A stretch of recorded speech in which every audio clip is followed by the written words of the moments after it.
Dando continuidade ao estudo do Livro dos Espíritos, capítulo 3, da volta do Espírito, né?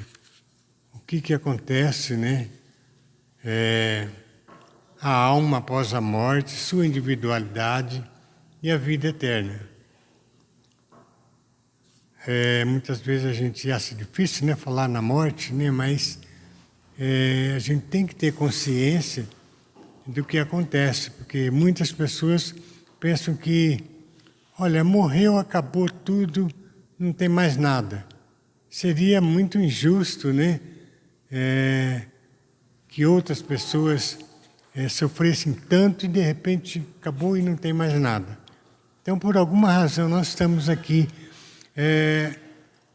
nesse mundo de provas e expiações, né, para cumprir o que determina, né, o nosso Pai, que é procurar melhorar a cada dia que passa e pagar os nossos débitos, né, os nossos erros. Por isso que retornamos várias vezes para melhorar a cada dia que passa, para que possamos, né, ser melhores, né, amanhã, né, e possamos evoluir a cada dia que passa. Na questão 149, Kardec pergunta aos espíritos, né, o que sucede à alma no instante da morte? O que acontece, né, à alma no instante da morte? A resposta dos espíritos, né? Ele volta a ser espírito, isto é, volve ao mundo dos espíritos, de onde se apartara momentaneamente. Quando ele pediu para desencarnar, né? Quando ele desencarnou, ele normalmente vai pedir para voltar. Então, nesse intervalo, ele volta. Então, é um período transitório entre o desencarne e quando ele é espírito. Na questão 150, a alma, após a morte, conserva a sua individualidade? Eles respondem, sim, jamais a perde. Que seria ela se não a conservasse? Né? É a mesma coisa de uma gota quando cai no oceano, né? Ela perde a sua individualidade porque forma um todo, né? Mas o espírito não, ele não perde a sua individualidade. Ele apenas está numa fase transitória, né? Que apenas o corpo, né, separou do corpo, mas ele não perde. É como se ele estivesse vivo. É a mesma coisa, só que ele vai rever o passado, né? Vai conseguir enxergar o que nós não enxergamos nessa vida, não temos esse sentido para isso. Letra A. Como comprova a alma sua individualidade, uma vez que não tem mais o corpo material? A resposta. Continua a ter um fluido que lhe é próprio, haurido na atmosfera do seu planeta, que guarda a aparência de sua última encarnação, seu perispírito, né? Então, ele conserva aquela essência, né? Aquele fluido que é próprio dele, né? E guarda na lembrança, né, da sua última aparência, na sua última encarnação. A alma nada leva consigo deste mundo, nada, a não ser a lembrança e o desejo de ir para um mundo melhor. Lembrança cheia de doçura ou de amargor, conforme o uso que ela fez da vida. Quanto mais pura for, melhor compreenderá a futilidade do que deixa na terra. Quando as pessoas muito arraigadas à parte material, né? Então, não, quando eu morrer eu vou levar. Você não leva nada. A única coisa que você leva é o que você fez aqui na terra. De bom ou de mal, você vai prestar conta disso aí. 151, gente. Que pensar da opinião dos que dizem que após a morte a alma retorna ao todo universal. Quer dizer, após a morte ela retorna a um todo, né, universal. A resposta: o conjunto de espírito não forma um todo, não constitui um mundo completo. Quando estás numa assembleia, és parte integrante dela, mas não obstante conserva sempre a tua individualidade. Então é como se fosse numa assembleia, ele faz parte de uma assembleia, né? Mas não forma um todo. O conjunto desses espíritos não forma um todo, assim dizendo. Que prova que nós podemos ter da individualidade da alma depois da morte? Os espíritos respondem: não tendes essa prova nas comunicações que recebeis? Se não fosseis cegos, veríeis; se não fosseis surdos, ouvirias. Pois que muito a miúde uma voz vos fala, reveladora da existência de um ser que está fora de nós, que é o espírito, né? Os que pensam que pela morte a alma reingressa ao todo universal estão em erro. Se supõe que, semelhante à gota de água que cai no oceano, ela perde ali a sua individualidade. Estão certos, né? Se por todo universal entende o conjunto dos seres incorpóreos, o conjunto de cada alma ou espírito é um elemento. Então, se as almas confundissem no amálgama, só teriam as qualidades do conjunto, nada as distinguiria uma das outras. Careceriam de inteligência e de qualidades pessoais, quando, ao contrário, em todas as comunicações, denotam ter consciência do seu eu e vontade própria. A diversidade infinita que apresentam, sob todos os aspectos, é a consequência mesma de constituírem individualidades diversas. Se após a morte só houvesse o que se chama o grande todo, a absorver todas as individualidades, esse todo seria uniforme. Então as comunicações que recebessem do mundo invisível seriam idênticas, desde que, porém, lá se nos deparam seres bons e maus, sábios e ignorantes, felizes e desgraçados, que lá os há de todos os caracteres, alegres e tristes, levianos e ponderados, etc. Patente se faz que eles são seres distintos. A individualidade, ainda mais evidente, se torna quando esses seres provam sua identidade por indicações incontestáveis, particularidades individuais verificáveis, referente às suas vidas terrestres. Também não se pode postar em dúvida que, quando fazem visíveis aparições, a individualidade da alma nos era ensinada em teoria, como o artigo de fé. O Espiritismo a torna manifesta e, de certo modo, material. Se ele retornasse um todo, né, o que ele poderia transmitir seria idêntico a todos os espíritos, seria comum. Não, cada um tem sua individualidade. Uns é bons, outros é mal, vai transmitir uma coisa seu, independente de fazer parte de um todo. Na questão 153, em que sentido se deve entender a vida eterna? Vou falar vida eterna, né? A vida eterna é a vida do Espírito que é eterna. Nós sempre falamos disso aqui. O que é? Nós somos eternos? Somos o Espírito, né? A do corpo é transitória e passageira. Quando o corpo morre, a alma retorna à vida eterna. Aquela vida que ele sempre teve. Letra A. Não seria mais exato chamar vida eterna a dos espíritos puros, dos que, tendo atingido a perfeição, não estão sujeitos a sofrer mais prova alguma? A resposta: essa é antes a felicidade eterna. Mas isso constitui uma questão de palavra. Chamai as coisas como quiserdes, contanto que vós entendais. Então a vida eterna é a dos espíritos, gente. Na separação da alma e do corpo. Muito interessante essa parte, gente. Na questão 154, Kardec pergunta se é dolorosa a separação da alma e do corpo. Há uma curiosidade da gente saber, né, o que acontece. Os espíritos respondem: não, o corpo quase sempre sofre mais durante a vida do que no momento da morte. A alma nenhuma parte toma nisso.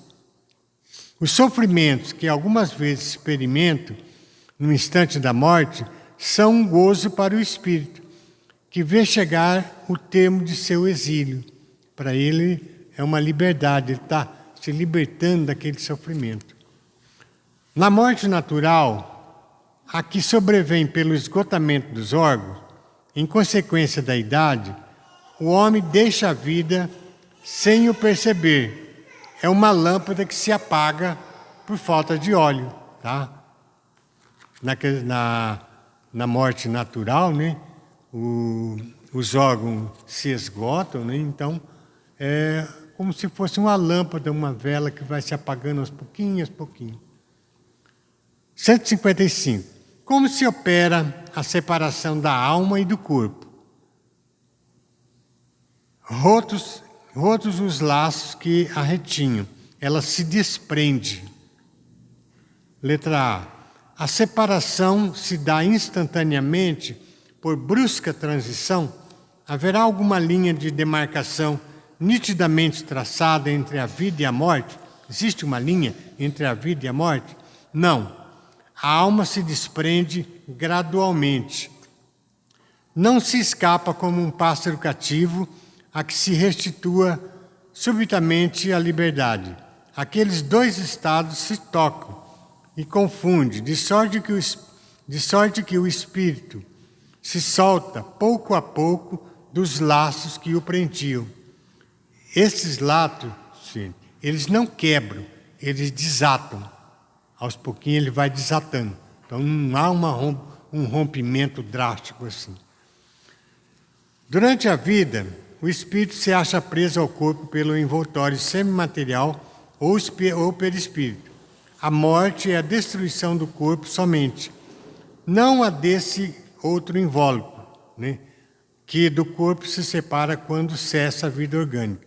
A observação demonstra que, no instante da morte, o desprendimento do perispírito não se completa subitamente, que, ao contrário, se opera gradualmente com lentidão muito variável, conforme os indivíduos. Em uns é bastante rápido. Podemos dizer que o momento da morte é o da libertação, com apenas algumas horas de diferença. Em outros, aqueles, sobretudo, cuja vida foi toda material e sensual, o desprendimento é muito menos rápido. Durante alguns dias, né, semanas, meses, até anos, para poder se concretizar esse desenlace. O que não implica existir no corpo a menor vitalidade nem a possibilidade de volver à vida. Isso não é porque demora a haver essa transição que ele vai voltar à vida. O Espírito deu a matéria. É com efeito racional conceber-se que quanto mais o Espírito se acha identificado com a matéria, tanto mais penoso lhe seja separar-se dela. Ao passo que a atividade intelectual e moral, a elevação dos pensamentos, operam um começo de desprendimento, mesmo durante a vida do corpo, de modo que, chegando à morte, ele é quase instantâneo. Tal o resultado dos estudos feitos em todos os indivíduos que se tem podido observar por ocasião da morte. Essas observações ainda provam que a afinidade persistente entre a alma e o corpo em certos indivíduos é, às vezes, muito penosa, porquanto o espírito pode experimentar o horror da decomposição. Esse caso, porém, é excepcional e peculiar a certos gêneros de vida e a certos gêneros de morte. Verifica-se com algum suicida.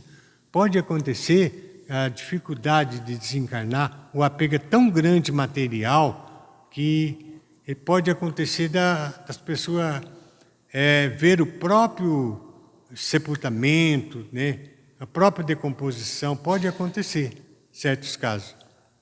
A gente vê mais na frente, né, alguns casos aqui que acontecem. 156. A separação definitiva da alma e do corpo pode ocorrer antes da cessação completa da vida orgânica? A resposta, gente. Na agonia, a alma algumas vezes já tem deixado o corpo. Nada mais há que a vida orgânica. O homem já não tem consciência de si mesmo. Entretanto, ainda lhe resta um sopro de vida orgânica. O corpo é a máquina que o coração põe em movimento. Existe enquanto o coração faz circular nas veias o sangue, para o que não necessita da alma. Enquanto houver o sangue correndo, o coração batendo, né, não há separação definitiva. No momento da morte, a alma sente algumas vezes qualquer aspiração ou êxtase que lhe faça entrever o mundo aonde vai de novo entrar. Há uma possibilidade dele prever assim, ou sentir um êxtase, né, de falar, puxa vida, eu prevejo um futuro assim, um outro mundo. Muitas vezes a alma sente que se desfazem os laços que o prendem ao corpo. Emprega então todos os esforços para desfazê-los inteiramente, já que em parte desprendida da matéria, vê o futuro desdobrar-se diante de si e goza por antecipação do estado de espírito. Às vezes ele já prevê, assim, consegue idealizar, tem aquela ilusão de um mundo melhor. 158.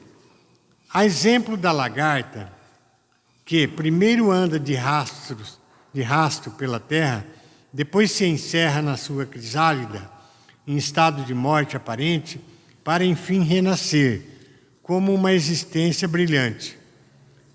Pode dar-nos uma ideia da vida terrestre, do túmulo, e finalmente da nossa existência, uma comparação que ele faz, né? Os espíritos respondem que é uma ideia acanhada. A imagem é boa, todavia, cumpre não seja tomada ao pé da letra, como frequentemente vos sucede. Que sensação, gente, experimenta a alma no momento que reconhece estar no mundo dos espíritos? Aí depende, né? Se praticaste o mal, impelido pelo desejo de o praticar, no primeiro momento te sentirás envergonhado de o haveres praticado. Com a alma do justo, as coisas se passam de modo bem diferente.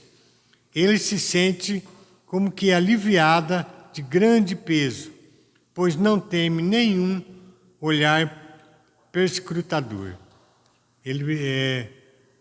Quando ele cometeu todas as atrocidades aqui, quando ele começa a penetrar num outro mundo, ele se sente constrangido, né, envergonhado de tudo que ele fez. O outro não, o outro já tem a consciência, né, que está apenas tirando um peso, um fardo imenso. E isso é a sua alegria. 160. O espírito se encontra imediatamente com os que conheceu na terra e que morreram antes dele. Muito é a vontade das pessoas, né? Puxa vida, quando eu sair daqui, logo vou encontrar fulano. Às vezes é uma desilusão, né? Sim, conforme a afeição que lhes votava e a que lhes consagram. Muitas vezes aqueles seus conhecidos o vêm receber a entrada do mundo dos espíritos e o ajudam a desligar-se das faixas da matéria. Encontra-se também com muitos dos que conheceu e perdeu de vista durante a sua vida terrena.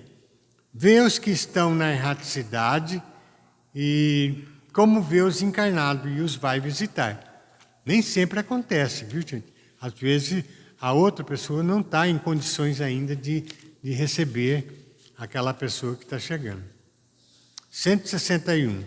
Em caso de morte violenta e acidental, quando os órgãos ainda não se enfraqueceram, em consequência da idade ou das moléstias, a separação da alma e a cessação da vida ocorrem simultaneamente?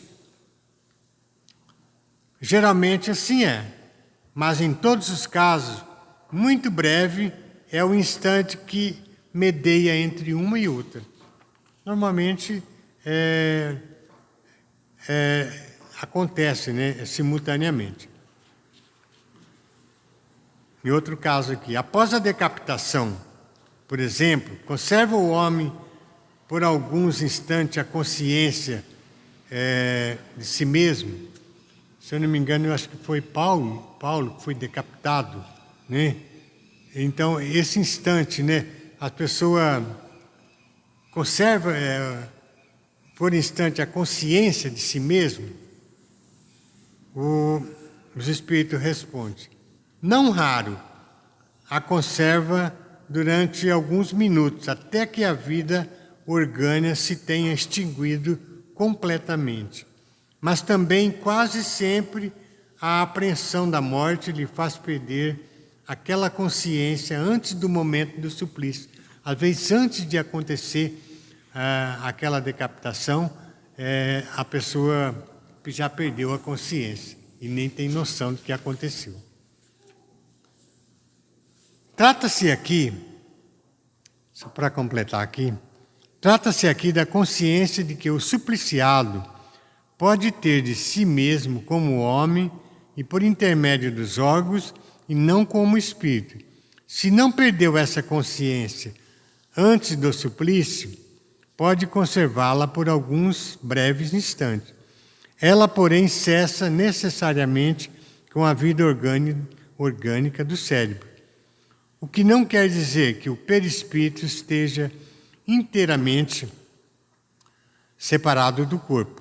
Ao contrário, em todos os casos de morte violenta, quando a morte não resulta da extinção gradual das forças vitais, mais tenazes os laços que prendem o corpo ao espírito, ao perispírito. Portanto, mais lento é o desprendimento completo. É difícil, né? Mas o desprendimento, né, do perispírito, né, do espírito, né, quando sai do corpo, muitas vezes depende, né, da pessoa, né, vai depender do que ele fez aqui, do seu propósito aqui nessa vida.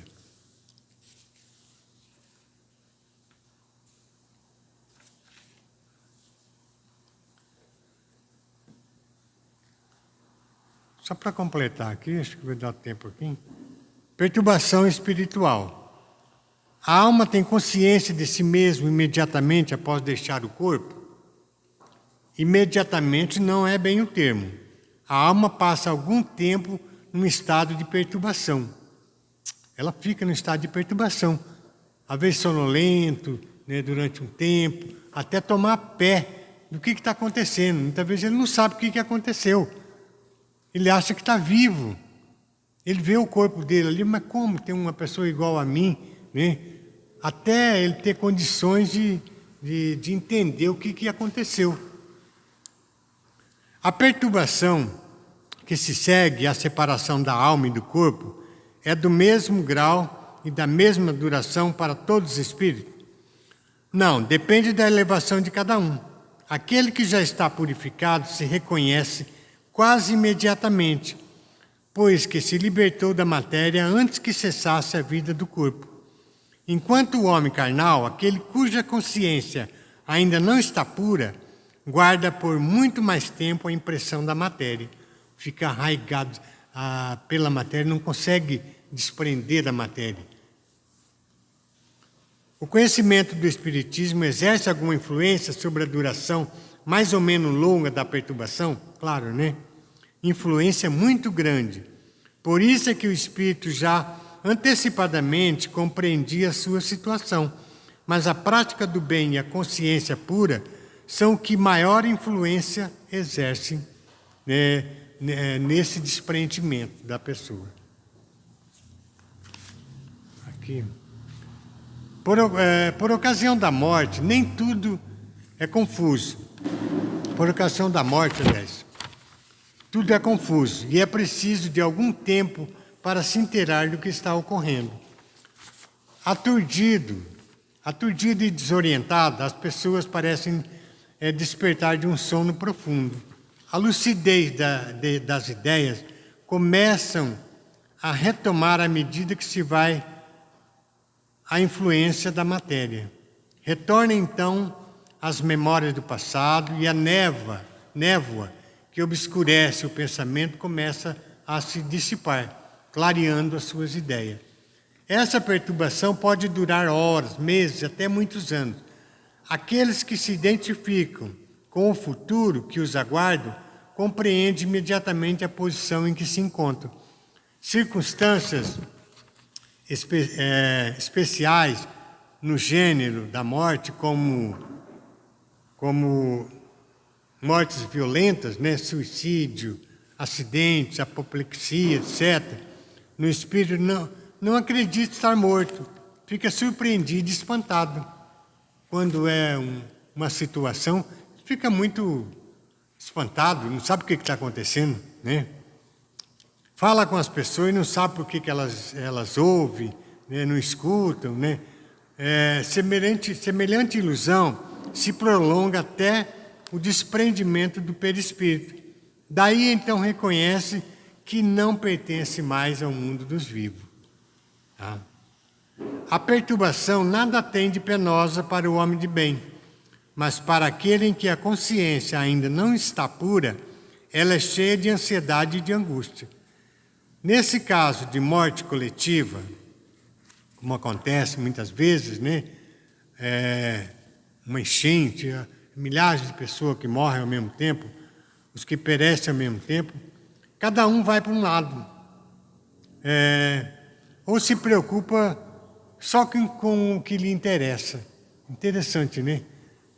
Não sabe para onde que vai, mas cada um vai para um lado. Não fica assim, tudo junto, como acontece. Essa é a parte, a gente fez um resumo, assim, mais ou menos, dessa parte de como, né, o desprendimento, né, o que acontece, para a gente ter uma noção, mais ou menos. Seria bom a gente saber o que acontece, né? Como dizia uma vez a minha mãe, que te contava um caso que eram duas amigas, né, que falavam uma para a outra: olha, quando você morrer, desencarnar, você vem falar o que acontece do lado de lá. Falou, tá bom. Aí uma desencarnou, né? Aí veio falar para ela, falou assim, o que é que acontece? Falou, olha, não é nem o que eu pensava e nem o que você imaginava. É outra coisa bem diferente. Gente, passamos agora ao estudo do Evangelho. Muito obrigado a todos pela paciência de me escutarem.